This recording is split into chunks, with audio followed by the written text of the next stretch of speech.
जी को जय श्री राम। मोदी जी को जय श्री राम।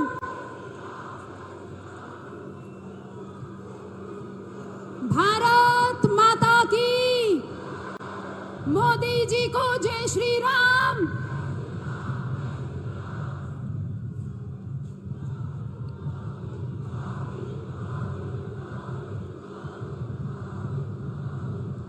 भारत माता की। भारत माता की। भारत माता की। मां अंबिका, माता मनसा देवी की भूमि, अंबाला की धरती से पूरे हरियाणा को राम राम।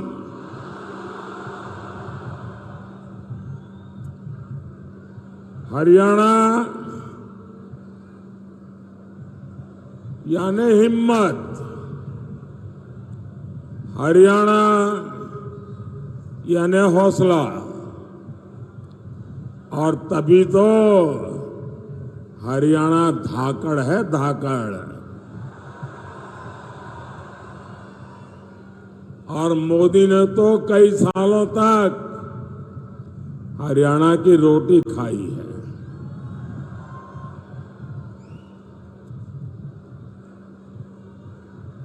और हरियाणा की तरह ही मोदी ने 10 साल तक सरकार भी धाकड़ चलाई है।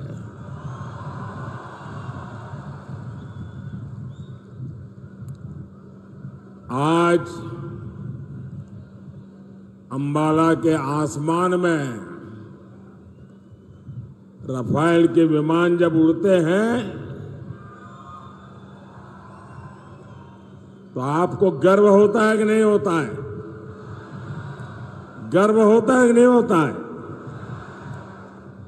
साथियों, आज मैं आपसे अगले 5 साल के लिए आशीर्वाद मांगने के लिए आया हूं।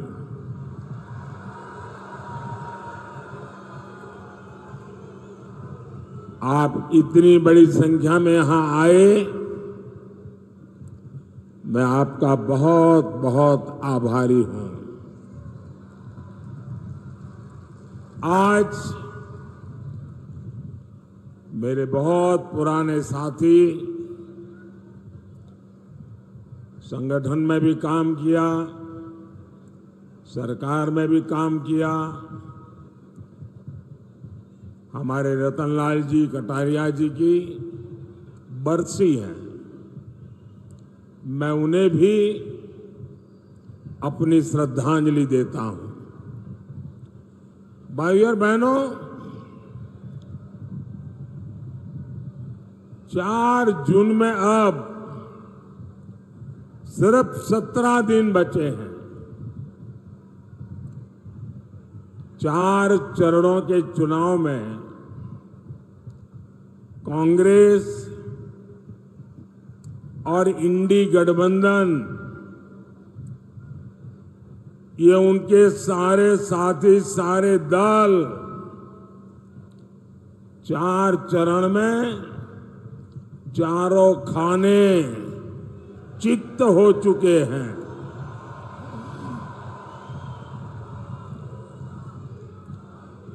इंडी वालों ने देश के खिलाफ जो भी दांव पेच चले थे, उन्हें चुनाव के मैदान में जनता जनार्दन ने खुद पटकनी दे दी है। और हरियाणा तो वो राज्य है जिसकी रगों में देशभक्ति है। देश विरोधी ताकतों को हरियाणा अच्छी तरह जानता है, पहचानता है। और इसलिए हरियाणा का गांव गांव, घर घर एक ही आवाज में बोल रहा है, फिर एक बार, फिर एक बार, फिर एक बार। साथियों, जब देश में एक धाकड़ सरकार होती है तो दुश्मन भी कुछ करने से पहले 100 बार सोचता है।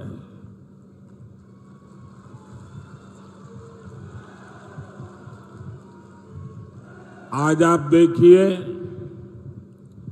जो पाकिस्तान 70 सालों से भारत को परेशान कर रहा था, जिसके हाथ में बम का गोला रहता था, आज उसके हाथ में भीख का कटोरा है।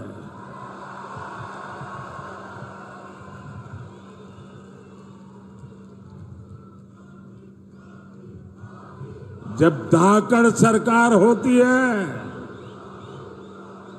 तो ऐसे ही दुश्मन कांपता है। साथियों, क्या कोई कमजोर सरकार जम्मू कश्मीर में हालात बदल सकती थी? जम्मू कश्मीर में हालत बदल सकती थी? वो जमाना याद करिए जब कांग्रेस की सरकार थी। हरियाणा की वीर माताएं दिन रात चिंता में रहती थी, कब किसी आतंकी का गोला फट जाए, कब किसी पत्थर से हमारे फौजियों का सिर फट जाए। और आज 10 साल हो गए, सब कुछ बंद हो गया कि नहीं हो गया? बंद हुआ कि नहीं हुआ? मोदी की धाकड़ सरकार ने 370 की दीवार गिराई और कश्मीर विकास के रास्ते पर चल पड़ा है।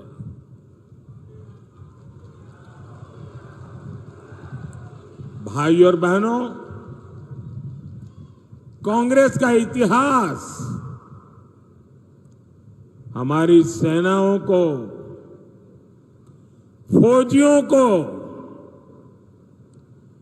धोखा देने का रहा है।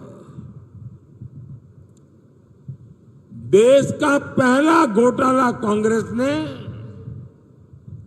भारत की सेना में ही किया था। इस ट्रैक रिकॉर्ड को कांग्रेस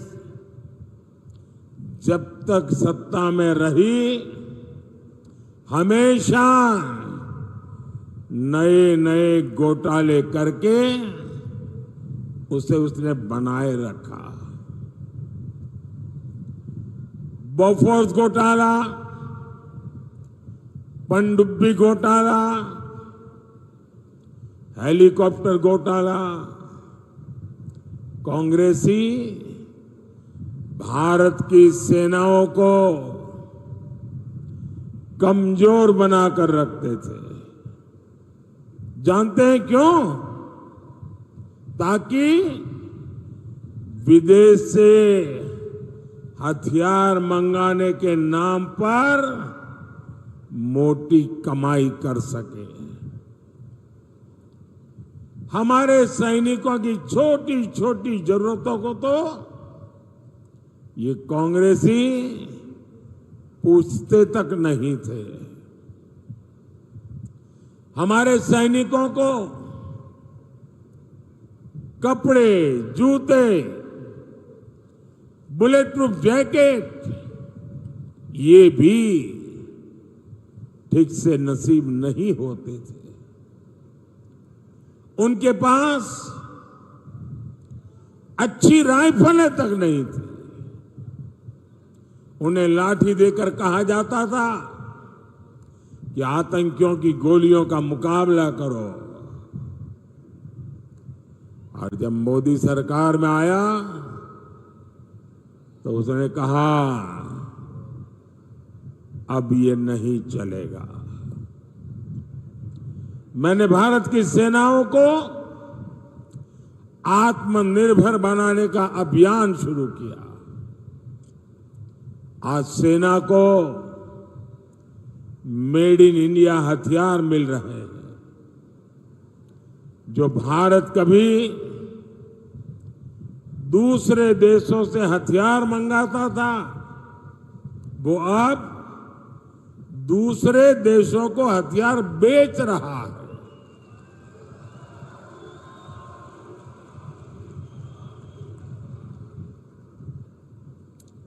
साथियों, कांग्रेस ने हमारे पूर्व सैनिकों के साथ भी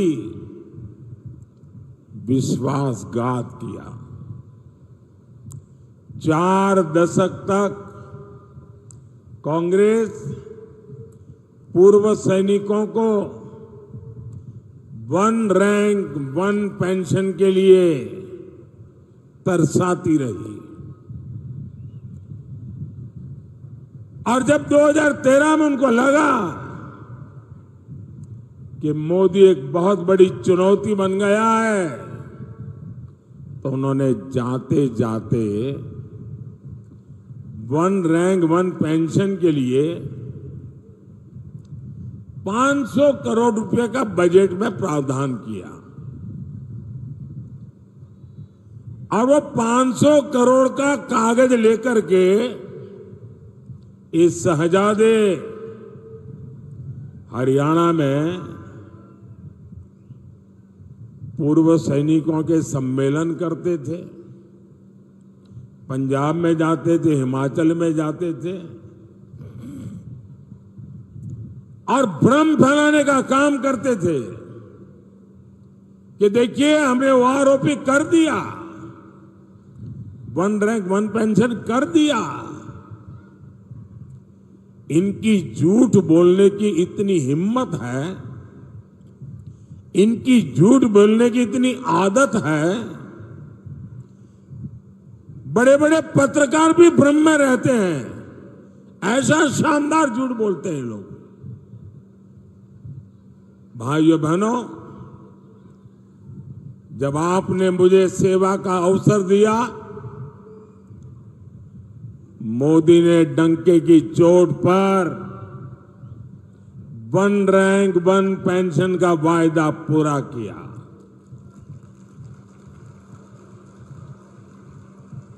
और जरा गांव-गांव पूर्व सैनिक परिवारों को बताइए कि कांग्रेस कैसा झूठ बोलती है।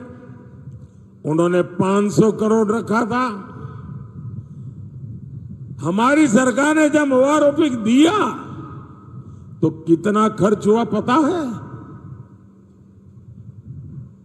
उन्होंने 500 करोड़ का खेल खेला था, हमने 1 रैंक 1 पेंशन दिया, तो अब तक 1,20,000 करोड़ रुपए, उससे भी ज्यादा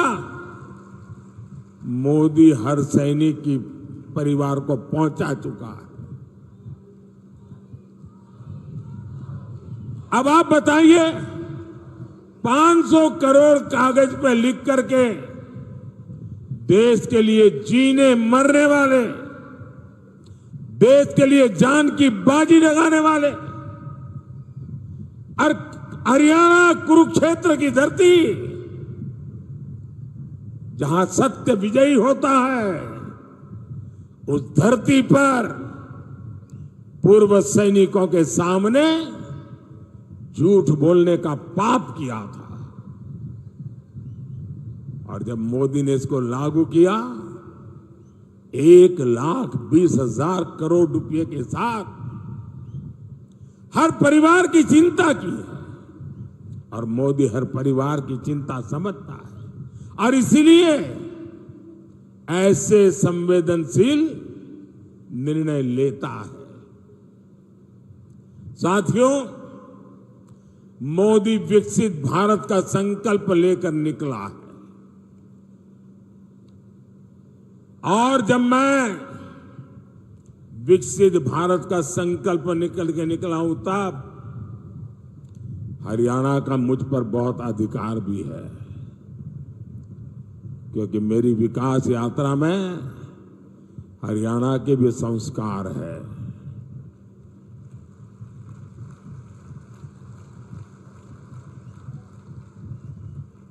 मैं आज आपको गारंटी देता हूं, आपका सपना ही मेरा संकल्प है।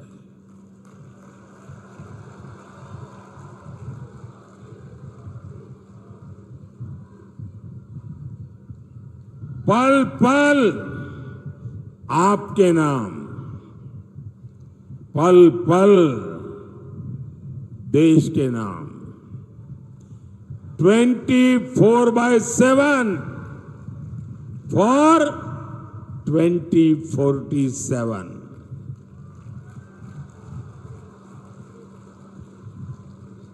भाइयों बहनों, विकसित भारत के 4 स्तंभ हैं: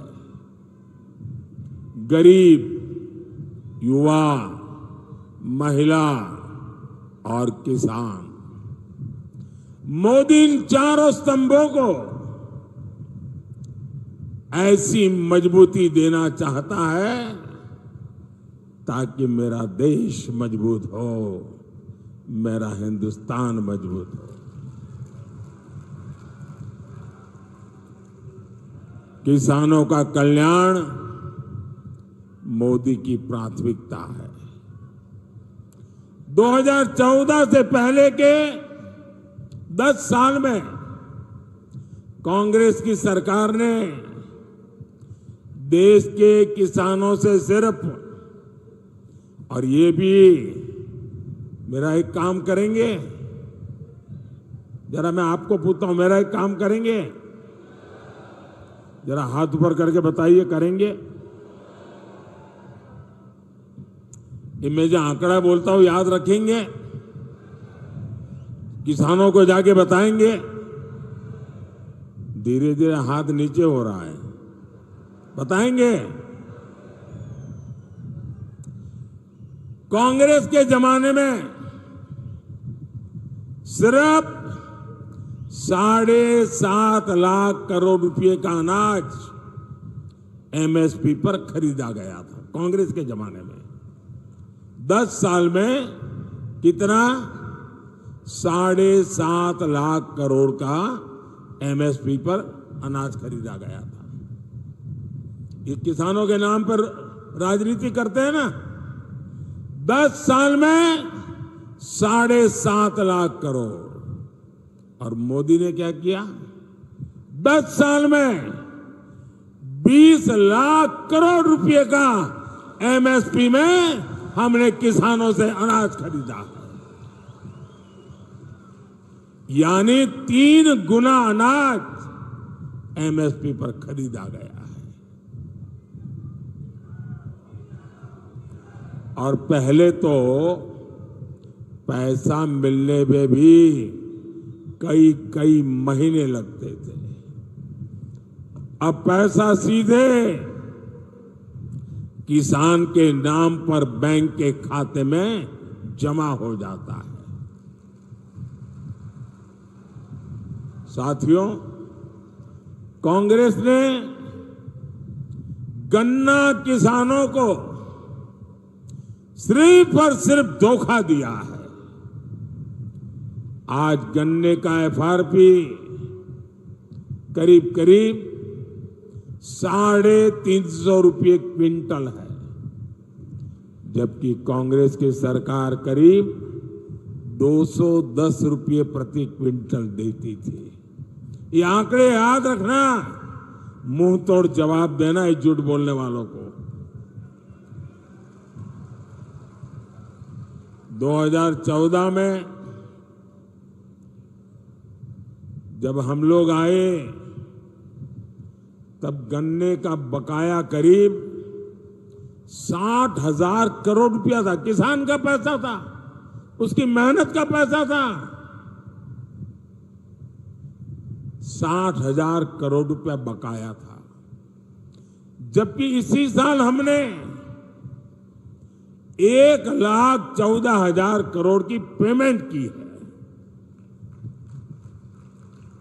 यहां अंबाला, करनाल और कुरुक्षेत्र के किसानों को पीएम किसान सम्मान निधि के भी, मैं सिर्फ इसी इलाके का बोल रहा हूं, इसी एक इलाके में 650 करोड़ रुपए से ज्यादा किसानों के खाते में ट्रांसफर किए गए। साथियों, आज दुनिया के सामने भारत सुपर फूड लेकर के गया है। न्यूट्रिशन की दुनिया में दुनिया को बहुत कुछ देने की ताकत भारत में है, और इसलिए ग्लोबली पोषक आहार उसका हब बनाने की हमारे पास ताकत है। यानी जो ज्वार, बाजरा जैसा मोटा अनाज हमारा हरियाणा का किसान उगाता है, उसे मोदी दुनिया तक पहुंचाना चाहता है। और इसलिए हमने सारे देश में एक पहचान बने, इसलिए इस मोटे अनाज को श्री अन्न नाम से पहचान दी है। और हमने पूरे दुनिया के लिए अंतर्राष्ट्रीय मिलेट ईयर मनाया। और इसकी ताकत देखिए, विश्व के लोगों को जब मैं कहता हूं कि हमारे छोटे छोटे किसानों के द्वारा पैदा होता है, कम से कम पानी में होता है, एनवायरमेंट फ्रेंडली होता है, केमिकल और फर्टिलाइजर की दुनिया से दूर होता है, तो दुनिया के लोगों को अचरज होता है। पिछले दिनों मैं अमेरिका गया था। अमेरिका के राष्ट्रपति जी ने व्हाइट हाउस में बहुत बड़ा भोजन समारोह रखा था, और देश का प्रधानमंत्री के लिए इतना बड़ा आजादी के बाद ऐसे अवसर बहुत कम आए।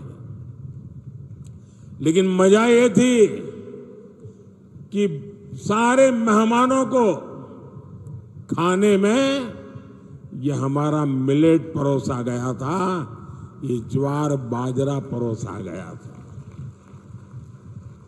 ये सुपर फूड की पहचान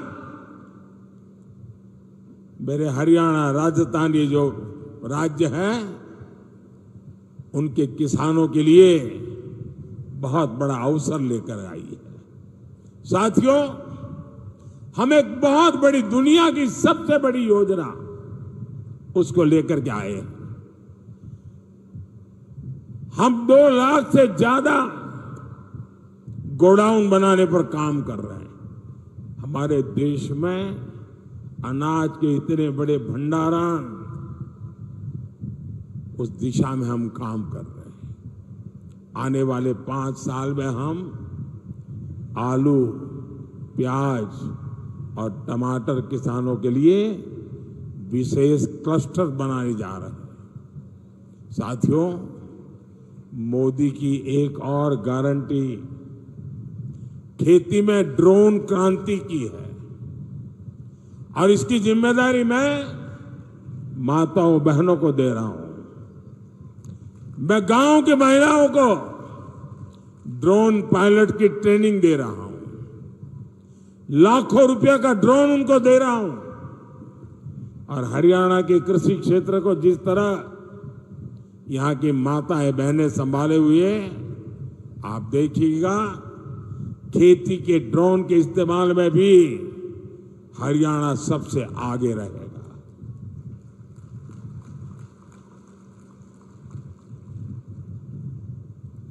साथियों, खेलों की दुनिया में आज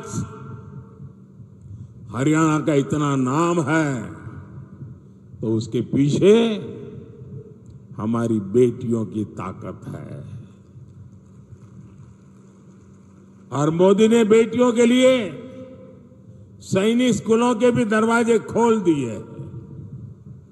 अभी एनडीए में महिला कैडेट्स का जो पहला बैच ट्रेनिंग ले रहा है, उसमें बड़ी संख्या में हमारे हरियाणा की बेटियां हैं। साथियों, कांग्रेस को महिलाओं से, किसानों से, नौजवानों से कोई मतलब नहीं है। कांग्रेस को सिर्फ वोट से मतलब है। अब बताइए, दिल्ली और हरियाणा में हाथ में झाड़ू लेकर घूम रहे हैं और पंजाब में कह रहे हैं झाड़ू वाला चोर है। अब इन्होंने हरियाणा वालों को समझ क्या रखा है? भाइयों बहनों, इनके लिए वोट बैंक ही सब कुछ है। अब कांग्रेस के लोग कहते हैं कि एससी, एसटी, ओबीसी का आरक्षण धर्म के आधार पर बांट देंगे। ये दलितों का, पिछड़ों का आरक्षण छीन लेना चाहते हैं। ये लोग अपने वोट बैंक को खुश करने के लिए सिखों और दलितों को नागरिकता देने का भी विरोध कर रहे हैं। कांग्रेस कह रही है कि सत्ता में आए तो सीए कानून को रद्द कर देंगे। साथियों, ये हमारी सरकार है जो अफगानिस्तान के युद्ध क्षेत्र से गुरु ग्रंथ साहब के स्वरूपों को अदब के साथ स्वदेश लेकर के आई है। ये हमारी सरकार है जिसने साहबजादों की याद में वीर बाल दिवस मनाना शुरू किया है। और ऐसे प्रयासों से माता गुजरी जी की इस धरती को जरूर गर्व होता होगा। लेकिन कांग्रेस और इंडी गठबंधन को ऐसे हर प्रयास से दिक्कत है। भाई और बहनों, कांग्रेस और इंडी गठबंधन विकास और विरासत दोनों के विरोधी है। 500 साल बाद, इतने लंबे इंतजार के बाद, अविरत संघर्ष के बाद, लाखों बलिदानों के बाद, 500 साल बाद अयोध्या में भव्य राम मंदिर बना है।